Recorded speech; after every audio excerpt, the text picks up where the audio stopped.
Dah hajar ki umat, dah hajar ki kentir, ngaku tuan baik saksi si suk ban kumbang kaba ban klena ya jing ekor napi bangalaya.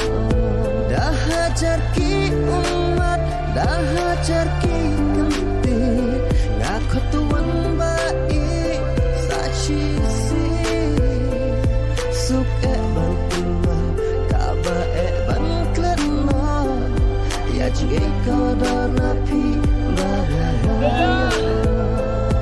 Ali wan pai bia dano lapai lap dang jing